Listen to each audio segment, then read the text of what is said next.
والصلاة والسلام على سيدنا وحبيبنا ومولانا محمد وآله وأصحابه أجمعين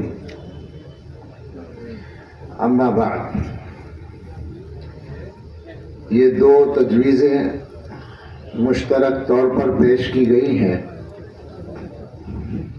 مدارس اسلامیہ کے تحفظ و بقا کے لیے ضروری اقدامات پر تجویز اور اسلامی ماحول میں عصری اسکولوں کے قیام سے متعلق تجویز. بظاہر یہ دونوں تجویزیں تعلیمی اداروں سے متعلق ہیں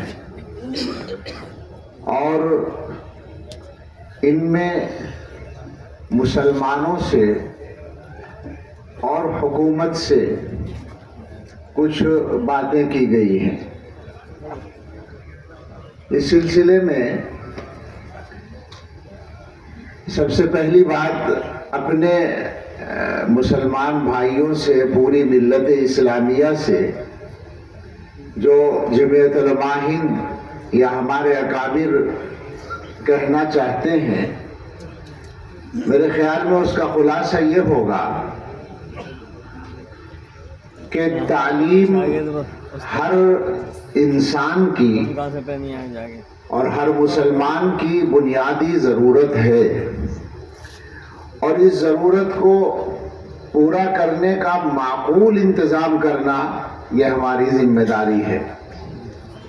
لہذا ضرورت ہے کہ ہم تعلیمی ادارے قائم کریں اور اس تفصیل کے ساتھ جو تجویز میں آیا ہے، بچوں کے اور بچیوں کے، لڑکوں کے اور لڑکیوں کے ادارے اور اپنے دینی مدارس.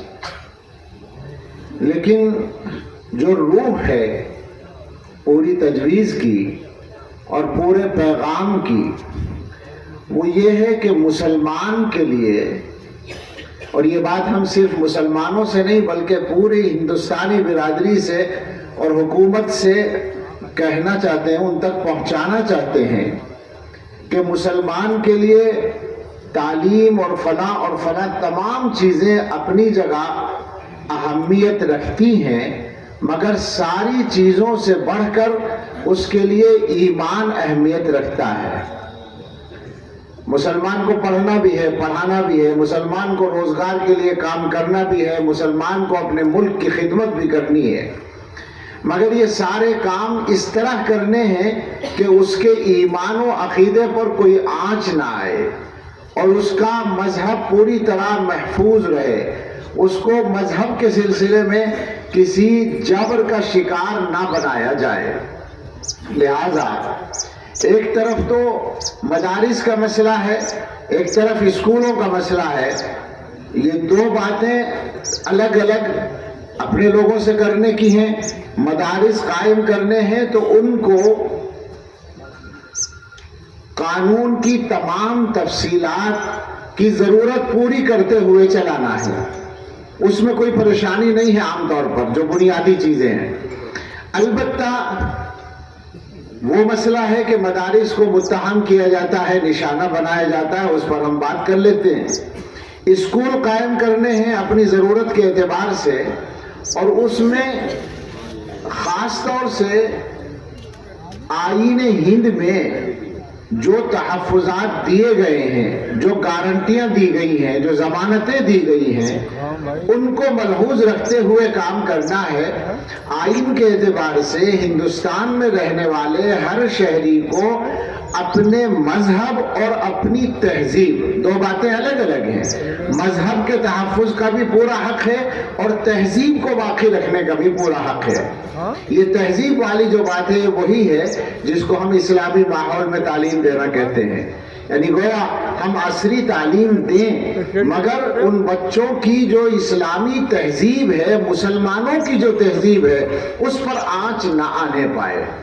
اس کا خاص طور سے اسکول قائم کرنے والوں کو بھی خیال کرنا چاہیے. یہ بات کوئی راز نہیں ہے کہ ہمارے یہاں یہ لفظ تو بولا جاتا ہے کہ اسلامی ماحول میں عصری تعلیم، مگر یہ اسکول جو قائم کرتے ہیں اکثر لوگ معاف کریں، میں تو حضرت صدر محترم 70% کہہ رہے تھے، میں اس سے زیادہ سمجھتا ہوں کہ ان کے یہاں آدھے گھنٹے کے لیے ایک حافظ صاحب ناظرہ پڑھانے کے لیے اسکول میں داخل ہو کر چلے جائیں تو اسلامی ماحول کا تقاضا پورا ہو جاتا ہے۔ جو سچائی ہے عمومی طور پر اسکولوں میں وہ یہی ہے۔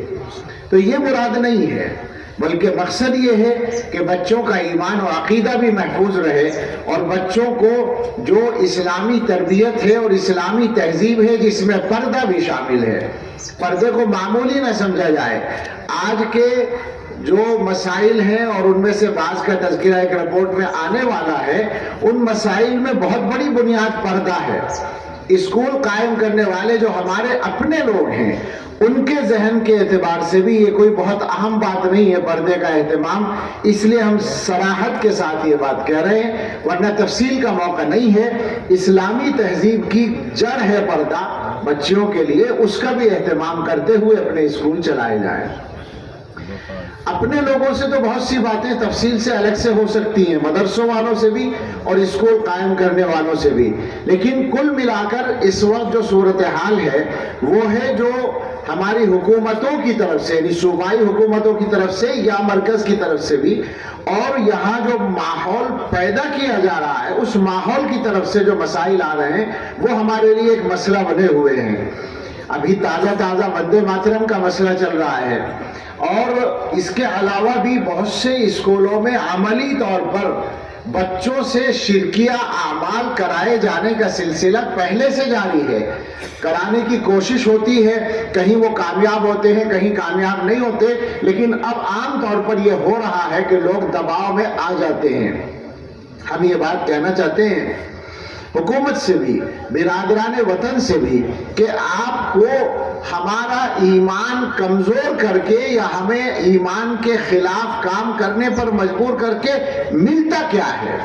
آپ اس میں اپنا یا ملک کا کیا فائدہ محسوس کرتے ہیں؟ ہم پوری وضاحت سے آپ سے یہ بات کہتے ہیں کہ اگر کوئی مسلمان اپنے پورے دین و ایمان پر قائم ہے، اپنے ایمان کے سلسلے میں وہ کسی ادنا سمجھوتے کو تیار نہیں ہے، تو اس کے بعد بھی وہ ہندوستان کا بہترین شہری ہوتا ہے، اس میں کوئی شک کی گنجائش نہیں ہے۔ بلکہ ہم تو یہ دعویٰ کرتے ہیں کہ جو مسلمان اپنے مذہب کا جتنا زیادہ پابند ہوتا ہے اتنا زیادہ وہ اپنے ملک کا اچھا شہری ہوتا ہے۔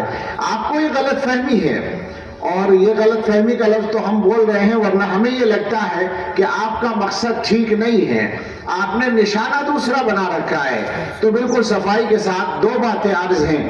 ایک تو یہ کہ مسلمان ساری چیزوں سے پہلے ایمان کو سمجھتا ہے، اور یہ پیغام مسلمانوں کے لیے بھی ہے کہ اگر خدا نخواستہ ایمان میں اور کسی دوسری چیز میں انتخاب کرنے کا مسئلہ آ جائے تو ہمارے پاس کوئی چارہ نہیں ہے سوائے اس کے کہ ہم ایمان کا انتخاب کریں، چاہے اس کے لیے ہمیں تعلیم چھوڑنی پڑے، چاہے روزگار چھوڑنا پڑے۔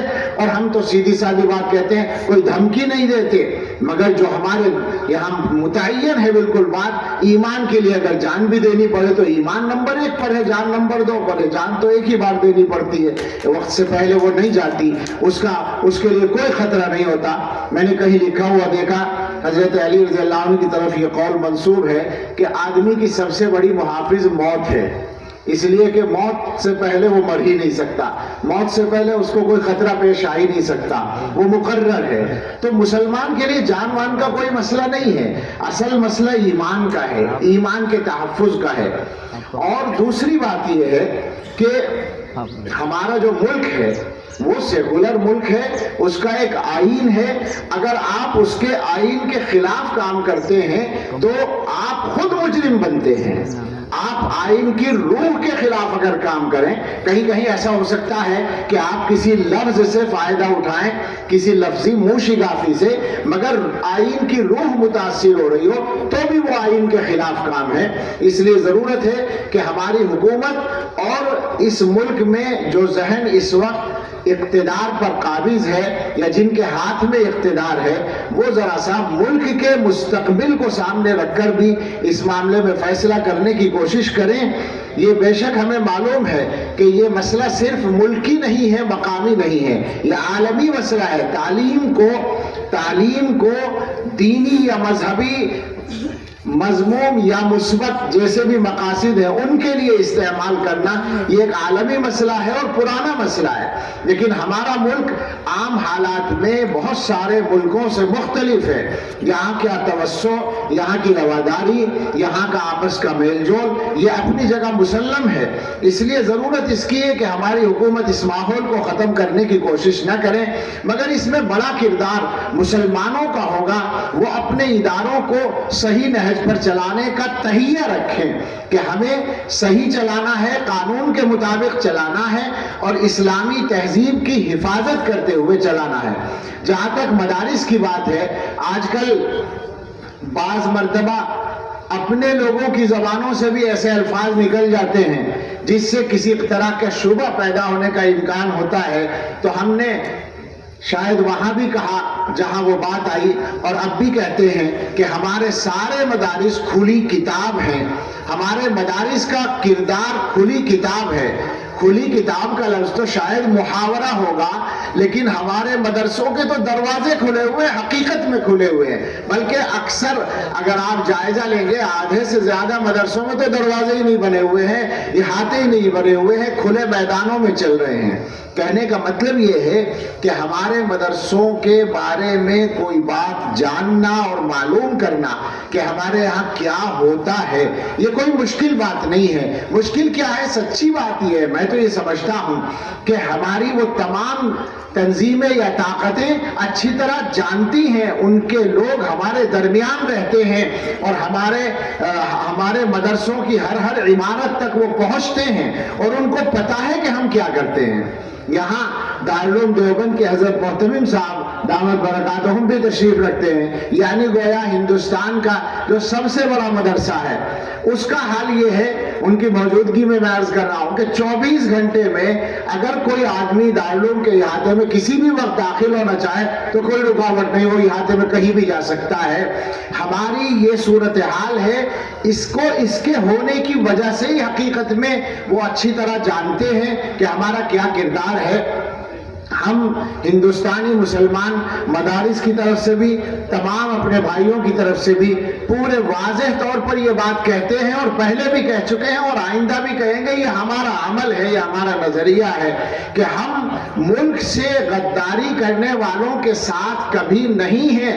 ملک سے وفاداری یہ ہمارے مذہب کا حکم ہے، معاہدوں کی پابندی ہمارے مذہب کا حکم ہے، لیکن ہم حکومت سے اور اقتدار رکھنے والے طبقے سے شکایت کے طور پر یہ بات ضرور کہنا چاہیں گے کہ جس طرح جمعیت علماء ہند کے اسٹیج سے اور جمعیت علماء ہند کے خدام کی زبان سے ہر اسٹیج پر یہ بات آتی ہے کہ ہم ملک کے وفادار ہیں اور وفاداری کرنے والوں کے ساتھ ہیں اور ملک کے مفاد کے خلاف کام کرنے والوں کے ہم مخالف ہیں، کھلے طور پر مخالف ہیں۔ جس طرح یہ بات بغیر کسی لاگ لپیٹ کے اور بغیر کسی استثناء کے ہم کہتے ہیں تو ہم اپنی حکومت سے اور برادران وطن سے یہ مطالبہ کرتے ہیں کہ آپ بھی اسی جرأت کا مظاہرہ کریں۔ میں نے یہ کہا کہ آپ آج نیشنلزم کی بات، راشٹرواد کی بات، حب وطن کی بات تو ہم سے زیادہ کر رہے ہیں، مگر آپ کے یہاں عمل میں وہ ایمانداری نہیں مل رہی ہے جو ملنی چاہیے۔ آپ ہمت کریں اور جس طرح سے ایک مسلمان کو مشتبہ ہونے کی صورت میں آپ ٹارگیٹ کرتے ہیں، اپنے ہم مذہب بھائی کو بھی اسی طرح سے آپ اس کا تحقیق کریں، اگر کوئی مشتبہ ہے اس کو بچانے کی کوشش نہ کریں۔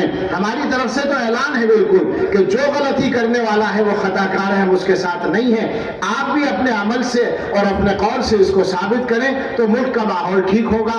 پوری ملت اسلامیہ کی طرف سے ہم یقین دلاتے ہیں کہ یہ ملت معاہدے کی پابند ہے، آئین کی پابند ہے اور اس کی روشنی میں ملک کے مفاد کے خلاف کوئی کام کرنا ہم جائز نہیں سمجھتے، لیکن خدا کے واسطے آئین میں دیے گئے تحفظات کو ہم سے چھینا نہ جائے اور ہمیں اپنے مدرسے اور اسکول اسی کی روشنی میں چلانے دیے جائیں۔ اللہ تعالیٰ ہماری بھی مدد فرمائے اور ملک کی حفاظت فرمائے. آمین. وآخر دعوانا الحمدللہ رب العالمین.